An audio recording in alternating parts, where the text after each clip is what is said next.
দ্রুত আরোগ্য কামনা করেছেন দেশের প্রধানমন্ত্রী নরেন্দ্র মোদী। দুর্ঘটনাগ্রস্তদের সাহায্যের জন্য স্থানীয় প্রশাসন সব রকম চেষ্টা করছে। মুখ্যমন্ত্রী যোগী আদিত্যনাথের সঙ্গে তাঁর কথা হয়েছে বলে তিনি তার পোস্টে লিখেছেন। লাগাতার সরকারের সঙ্গে যোগাযোগ সমন্বয় বজায় রাখা হচ্ছে। সোশ্যাল মিডিয়া পোস্ট প্রধানমন্ত্রী নরেন্দ্র মোদীর।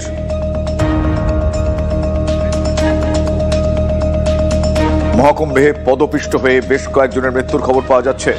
কিছুক্ষণ আগেই প্রধানমন্ত্রী নরেন্দ্র মোদী তার এক্স হ্যান্ডেল পোস্টে সমবেদনা জানিয়েছেন, আহতদের দ্রুত আরোগ্য কামনা করেছেন।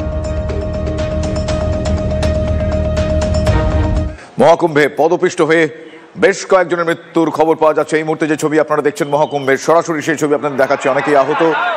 মৌনী অমাবস্যা উপলক্ষে অমৃত স্নান শুরুর আগে বিপত্তি।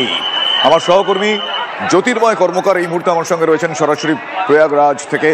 জ্যোতির্ময়, আমি জানতে চাইবো যে এখনো পর্যন্ত যা যা আপডেট রয়েছে একটু আমাদের বলো। কোন কোন ক্ষেত্রে নিষেধাজ্ঞা সতর্কতা অবলম্বন করতে বলা হয়েছে, সার্বিকভাবে পরিস্থিতি কি এখন সেখানে?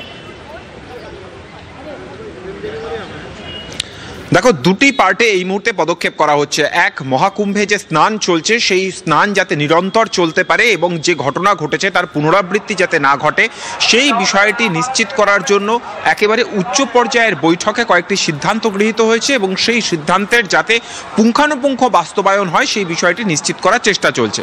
আমরা প্রথম থেকে যে কথা জানিয়েছিলাম যে আর্টিফিশিয়াল ইন্টেলিজেন্স কাজ করিয়ে সিসিটিভি ফুটেজ প্রতি মুহূর্তে মনিটরিং করা হবে। যেখানে ক্রাউড ডেন্সিটি বেশি, অর্থাৎ সাধারণ মানুষের ভিড় যে জায়গায় বাড়বে, অন্য রুটে যাতে সেই ভিড়কে ডাইভার্ট করে দেওয়া যায় তার জন্য সুনির্দিষ্ট একটি কমান্ড অ্যান্ড মনিটরিং সেন্টার তৈরি করা হয়েছিল, যারা একেবারে মহাকুম্ভ মেলায় যে সমস্ত পুলিশ আধিকারিকরা মোতায়েন রয়েছেন তাদের কাছে নির্দেশ পাঠাবেন এবং অল্টারনেটিভ রুটে ডাইভার্ট করা হবে। এই কাজে কিছুটা অবশ্যই খামতি থেকে গিয়েছে, সেই কারণের জন্য এই অপ্রত্যাশিত ঘটনা ঘটেছে। কিন্তু এবার যাতে পুঙ্খানুপুঙ্খভাবে সেই কাজ করা যায় সেদিকে নজর রাখা হচ্ছে। দ্বিতীয়ত, অল্টারনেটিভ যে সমস্ত রাস্তাগুলি এতদিন পর্যন্ত বন্ধ রাখা হয়েছিল, অর্থাৎ কোনো রাস্তাকে ভিআইপি মুভমেন্টের জন্য, কোনোটা আপৎকালীন পরিস্থিতিতে যাতে অ্যাম্বুলেন্স যেতে পারে, যাতে দমকল যেতে পারে তার জন্য ডেজিগনেটেড রাখা হয়েছিল, সেই রাস্তাও যাতায়াতের জন্য খুলে দেওয়া হয়েছে। এর পাশাপাশি আরেকটি গুরুত্বপূর্ণ তথ্য আমাদের কাছে আসছে যে প্রয়াগরাজে ঢোকা বেরোনোর রাস্তায় এবারে যান নিয়ন্ত্রণ শুরু হয়েছে। অর্থাৎ লখনৌ থেকে প্রয়াগরাজ যাওয়ার রাস্তা সেখানে বন্ধ করা হয়েছে এবং নতুন করে কোনো যাত্রীদের প্রয়াগরাজে ঢুকতে দেওয়া হচ্ছে না যতক্ষণ পর্যন্ত না প্রয়াগরাজের অভ্যন্তরে যে কোটি কোটি মানুষ রয়েছে তার কিছুটা অংশ তারা প্রয়াগরাজ থেকে বেরিয়ে যাচ্ছেন, ততক্ষণ পর্যন্ত কানপুর, ততক্ষণ পর্যন্ত রায়বেরেলি, ততক্ষণ পর্যন্ত লখনৌ, বিভিন্ন রুট থেকে যাতে নতুন করে পুণ্যার্থীরা প্রয়াগরাজ শহরে। জ্যোতির্ময়, তোমার কাছে আমি আসছি। আমার অপর সহকর্মী বিপিন চৌবে সে যেখানকার ছবিটা দেখাচ্ছে একবার দেখাবো দর্শকদের সরাসরি। বিপিন, बना सकता है, खासकर वो साधु सन्यासी जो समाज के लिए जिंदा है, समाज के उत्थान के लिए, जन कल्याण के लिए जिंदा होता है और यही कामना लिए हुए वो भगवा धारण करता है और चला जाता है। ऐसे में अगर वो आ भी रहा है तो सिर्फ कोटा पूर्ति करने के लिए आ रहा है, क्योंकि आप जानते हैं वो आमतौर पर ब्रह्म मुहूर्त में स्नान करते हैं, क्योंकि माना ऐसा जाता है कि अमृत वर्षा तभी होती है। लेकिन अब वो जैसे तैसे मन मार के आ रहे हैं, सरकार उनसे गुजारिश कर रही है ठीक है आप आ जाइए, नहीं आएंगे तो ये हमारे दामन पर दाग होगा और जन्म जन्मांतर तक ये कहा जाएगा कि एक सरकार थी जिसके शासनकाल में ऐसा कुंभ हुआ, स्टैम्पर्ड हुआ, लोग मारे गए और 13 के 13 अखाड़े जो मौनी अमावस्या का 12 साल इंतजार करके बैठे हुए थे कि महाकुंभ आएगा तो हम स्नान करेंगे और उन्होंने स्नान तक करने का मौका नहीं मिला। इसीलिए अब पैच लगाने की कोशिश की जा रही है। मुख्यमंत्री को इंटरवीन करना पड़ा है। अखाड़ों के जो अखाड़ा परिषद के अध्यक्ष है रविंदर पुरी समेत तमाम महामंडलेश्वर आचार्यों से बात करनी पड़ी है और उसके बाद जैसे तैसे वो लोग तैयार हुए हैं बहुत सादगी के साथ। कोई गाजा बाजा नहीं, कोई जश्न नहीं, कोई माहौल नहीं, कोई उत्सव नहीं, क्योंकि उनके लिए ये उत्सव है और बहुत सादगी भरे अंदाज में वो लोग आएंगे, चुपचाप इन घाटों पर स्नान करेंगे जो डेडिकेटेड उनके लिए घाट है। क्योंकि जिन घाटों पर वो स्नान करने के लिए आ रहे हैं यहीं से 35 लाशें थोड़ी देर पहले उठी हैं और अभी भी वो लाशें अस्पताल में हैं। हालांकि आंकड़ों पर अब भी सरकार खामोश है। 12 घंटे का वक्त बीत चुका है स्टैम्पेड को, लेकिन कुछ नहीं बोला जा रहा है। लेकिन सच्चाई को कब तक आप छिपाएंगे? लाशें आपको परिवार को हैंड ओवर करना पड़ेगा। শুক্রিয়া বিপিন। আমার সহকর্মী বিপিন আমাদের সঙ্গে ছিলেন। আমি আরো একবার জ্যোতির্ময় আমার সহকর্মীর কাছে যাবো। জ্যোতির্ময়, বিপিনের কথা শুনছিলাম কিন্তু এখনো পর্যন্ত সরকারিভাবে কিছু বলা হয়নি ঠিকই, কিন্তু প্রধানমন্ত্রী তার এক্স হ্যান্ডেলে লিখে দিয়েছেন। তাহলে সরকারিভাবে এখনো বলা হচ্ছে না কেন? আর কি বন্দোবস্ত? দেখো, সকাল থেকে এই প্রশ্নটা বারবার ধরে উঠছিল যে আমাদের কাছে খবর আসছিল বিভিন্ন সূত্র থেকে যে মানুষের মৃত্যু হয়েছে। তার কারণ যে মর্চুয়ারিগুলো রয়েছে, যে মর্গগুলো রয়েছে, সেখানে সকাল থেকে লাশ পৌঁছচ্ছিল এবং সেখান থেকেই ছবিটা স্পষ্ট হয়ে গিয়েছিল যে মানুষের মৃত্যু হয়েছে। কিন্তু সরকারিভাবে সকাল 10টার সময় যখন উত্তরপ্রদেশের মুখ্যমন্ত্রী যোগী আদিত্যনাথ সাংবাদিক বৈঠক করছেন, তিনি জানাচ্ছেন যে বহু মানুষ আহত হয়েছেন, কয়েকজনের অবস্থা আশঙ্কাজনক, কিন্তু মৃত্যুর কথা তিনি স্বীকার করেননি।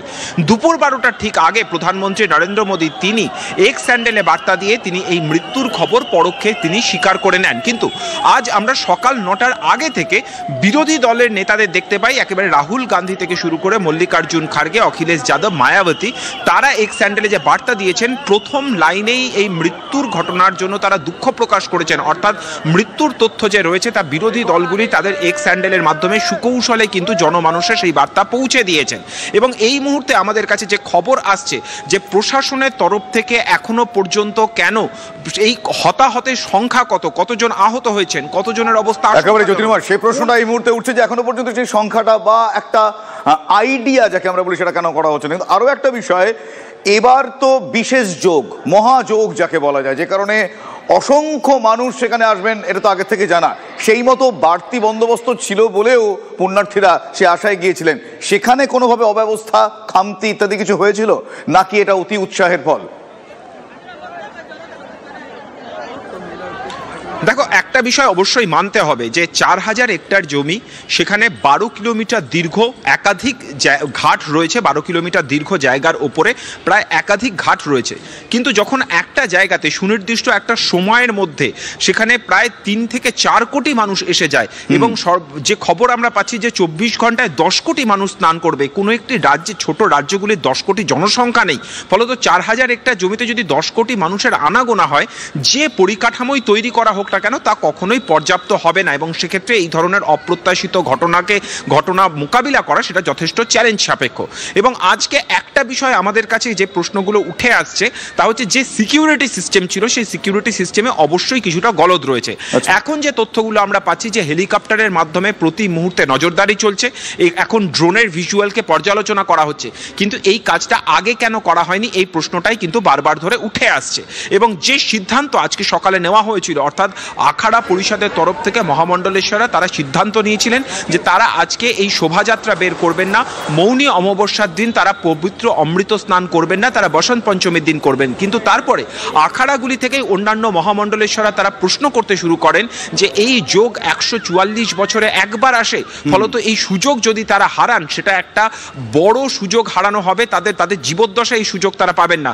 এবং তারপরেই কিন্তু স্বয়ং মুখ্যমন্ত্রী যোগী আদিত্যনাথ তিনি হস্তক্ষেপ করেন এবং প্রাথমিকভাবে যে সিদ্ধান্ত গৃহীত হয়েছে যে কোনো রকম আনুষ্ঠানিকতা ছাড়া তারা স্নান করার সুযোগ পাবেন। ফলত বিভিন্ন স্তরে কিন্তু কিছুটা ক্ষোভের যে সঞ্চার হয়েছে এই বিষয়টা স্পষ্টভাবে খুবই স্বাভাবিক। জ্যোতির্ময়, তুমি খুবই স্পষ্ট করে গোটা বিষয়টা বললে। আমি আরো একটা বিষয় এক্ষেত্রে ভাবছিলাম কিছুক্ষণ আগেও, যে এতজন মানুষ তারা পুণ্যের জন্য যাচ্ছেন, মোক্ষ লাভের জন্য যাচ্ছেন, সেখানে তাদের পায়ের চাপে আরো অনেক মানুষের মৃত্যু হয়ে যেতে পারে।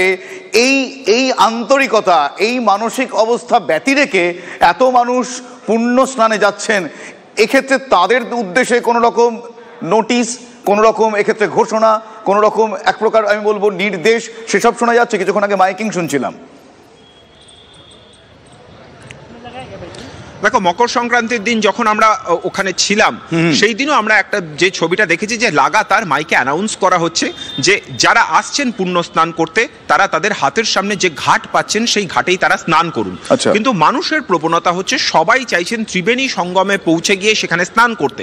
এর ফলে ভিড়টা সম্পূর্ণভাবে একমুখী ভিড় হচ্ছে, সবাই ত্রিবেণী সঙ্গমের দিকে যাওয়ার চেষ্টা করছেন।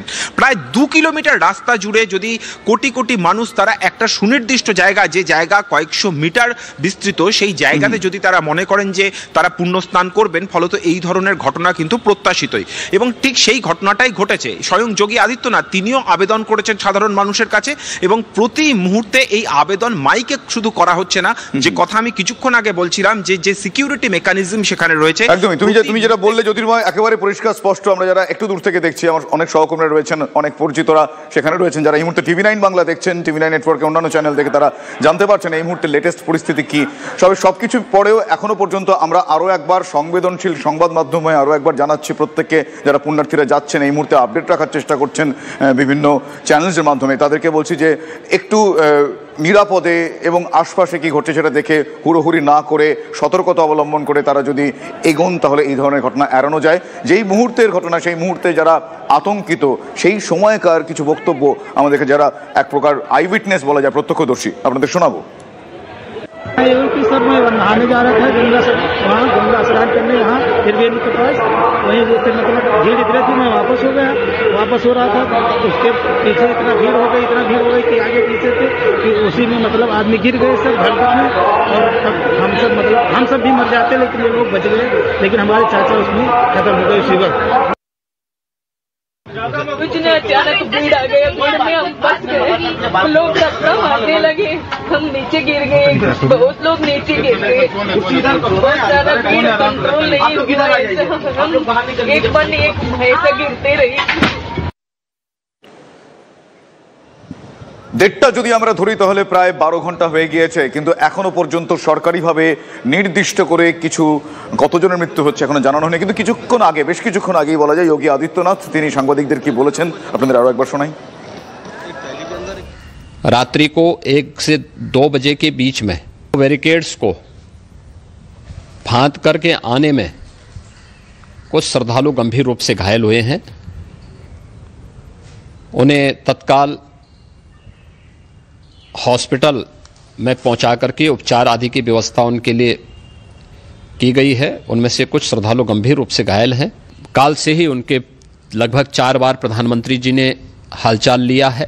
प्रयागराज में हालात वर्तमान में नियंत्रण में हैं, लेकिन भीड़ का दबाव बहुत बना हुआ है। কিছুক্ষণ আগেই বলেছিলেন, আমরা আরো একবার আপনাদের শোনালাম যে নিয়ন্ত্রণে আছে পরিস্থিতি, কিন্তু কিছু সতর্কতা অবলম্বন করতে হবে। খামোখা গুজব ছড়াতে তিনি না করেছেন। অন্যদিকে প্রধানমন্ত্রী তার টুইটে কিন্তু আমরা জানতে পারছি যে অনেকের মৃত্যু হয়েছে। রাজ্যের মুখ্যমন্ত্রী তিনি তো সংখ্যা বলে দিয়েছেন 15 জন।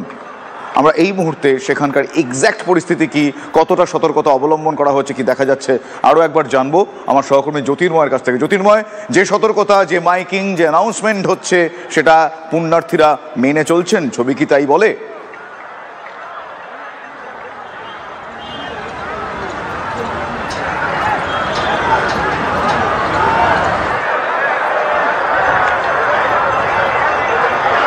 জ্যোতির্ময়, আমার কথা শোনা যাচ্ছে? আমার সহকর্মী জ্যোতির্ময় কর্মকার রয়েছেন এই মুহূর্তে আমার সঙ্গে। আমি আরো একবার জ্যোতির্ময়ের কাছে যাব। জ্যোতির্ময়, এখনো পর্যন্ত পুণ্যার্থীদের উদ্দেশ্যে যে সমস্ত অ্যানাউন্সমেন্ট হয়েছে সেগুলো তারা নির্দিষ্টভাবে মেনে চলছে না। যেই সিকিউরিটির কথা তুমি বলছিলে সেটা কি এই মুহূর্তে তার আঁটোসাঁটো ব্যবস্থা নজরে আসছে?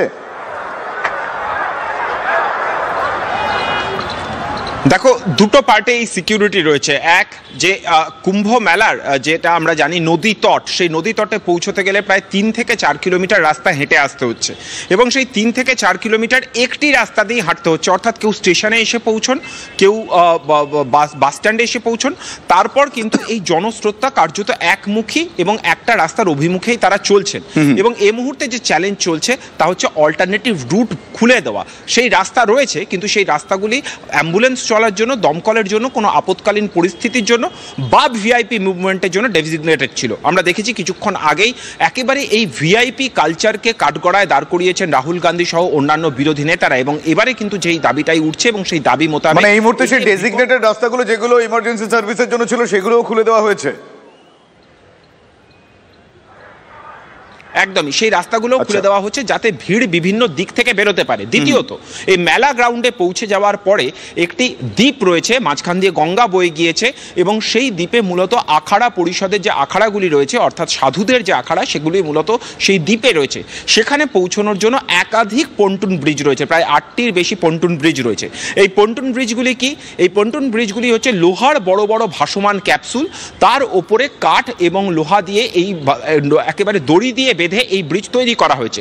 জলস্রোত বা জলস্তর যদি বেড়ে যায় তাহলে এই ব্রিজে কোনো রকম ক্ষতি হওয়ার কথা নয়। জলস্তর বাড়ার সঙ্গে সঙ্গে এই ব্রিজ কিন্তু আরও কিছুটা ওপরে উঠে আসবে। কিন্তু যদি মানুষের চাপ এই ব্রিজের ওপরে ক্রমশ বাড়তে থাকে, অর্থাৎ যতটা ধারণ ক্ষমতা তার থেকে বেশি মানুষ যদি এই ব্রিজের ওপর উঠে পড়ে, সেক্ষেত্রে কিন্তু যে কোনো ধরনের দুর্ঘটনা ঘটতে পারে। আমরা যে ছবি মকর সংক্রান্তির দিন দেখেছিলাম যে যদি দুটি ব্রিজ খোলা থাকে তাহলে 6টি ব্রিজকে বন্ধ রাখা হচ্ছে। এই 6টি ব্রিজকে বন্ধ রাখার কারণ যে যখন অন্য জায়গার ভিড় বেড়ে যাবে তখন সেই ব্রিজগুলি খোলা হবে, বা সেগুলো ভিআইপি মুভমেন্টের জন্য বা অন্যান্য এমার্জেন্সি সার্ভিসের জন্য। কিন্তু বারবার ধরে যে অভিযোগটা উঠছিল যে এত মানুষের ভিড় বাড়ছে, সেক্ষেত্রে এই ধরনের ব্রিজগুলো বন্ধ রাখা সমীচীন নয়। এবারে সেই ব্রিজগুলি দিয়েও যাতে অনায়াসে মানুষ যাতায়াত করতে পারে, যাতে কোনো ধরনের ঘটনা, একেবারে জ্যোতির্ময় পরিস্থিতি বুঝতে পারছি, সেই ব্রিজ দিয়ে যাতে অনায়াসে মানুষ যাতায়াত করতে পারেন, কিন্তু প্রত্যেক ব্রিজের আমরা জানি একটা ধারণ ক্ষমতা থাকে, সেই ধারণ ক্ষমতা যাতে অতিক্রম করে না যায় আমরা আশা রাখবো সেই মতন মনিটরিং থাকবে। কিন্তু তুমি এই কিছুক্ষণ আগে তুমি উল্লেখ করলে, আজকে আমি এই মুহূর্তে আরও একবার মুখ্যমন্ত্রী মমতা বন্দ্যোপাধ্যায় যে সোশ্যাল মিডিয়া বার্তা, সেটা আরও একবার আমি দেখাতে বলবো পিসিআরকে। মহাকুম্ভে পদপিষ্ট হয়ে মর্মান্তিক মৃত্যু হয়েছে অন্তত 15 জনের, শোকাহত পরিবারের প্রতি আমার সমবেদনা। গঙ্গাসাগর মেলা থেকে আমার উপলব্ধি হয়েছে, যেখানে এত বেশি সংখ্যায় পুণ্যার্থীর সমাগম ঘটে সেখানে সঠিক পরিকল্পনা এবং যত বেশি যত্নশীল হওয়া যায় ততই ভালো। মৃতদের আত্মার শান্তি কামনা করি। তৃণমূল সুপ্রিমো তথা রাজ্যের মুখ্যমন্ত্রী মমতা বন্দ্যোপাধ্যায়ের এই এক্স হ্যান্ডেল বার্তায় 3টি আলাদা আলাদা বিষয়। তিনি 15 জনের মৃত্যুর খবর পেয়েছেন বলে তিনি উল্লেখ করেছেন, সেক্ষেত্রে একটা বিষয়। দ্বিতীয় বিষয়, তিনি তার সাফল্যের কথাও এখানে প্রচ্ছন্নে বলে রেখেছেন, গঙ্গাসাগর মেলায় তিনি কতটা সফলভাবে হ্যান্ডেল করতে পেরেছেন। অন্যদিকে একটু প্রচ্ছন্নে তিনি পরবর্তীকালে লিখেছেন যে পরিকল্পনা, বেশি যত্নশীল হতে হবে, এই খোঁচাটিও কিন্তু এই এক্স হ্যান্ডেল পোস্টে রয়েছে। অন্যদিকে রাহুল গান্ধী তিনি তার সোশ্যাল মিডিয়া বার্তায় কি লিখেছে আমি দেখাতে বলবো পিসিআরকে। মহাকুম্ভে পদপিষ্ট হয়ে বহু মানুষের মৃত্যু হয়েছে, সোশ্যাল মিডিয়ায় দাবি করেছেন রাহুল গান্ধী। যোগী সরকারের ভিআইপি কালচার, ভিআইপি সংস্কৃতির জন্যই পরিস্থিতি তৈরি হয়েছে বলে অভিযোগ করেছেন কংগ্রেস সভাপতি। ভিআইপি সংস্কৃতি বন্ধ করে যোগী সরকারকে সাধারণ পুণ্যার্থীদের প্রতি নজর দেওয়ার পরামর্শও দিয়েছেন রাহুল গান্ধী তার সোশ্যাল মিডিয়া পোস্টে।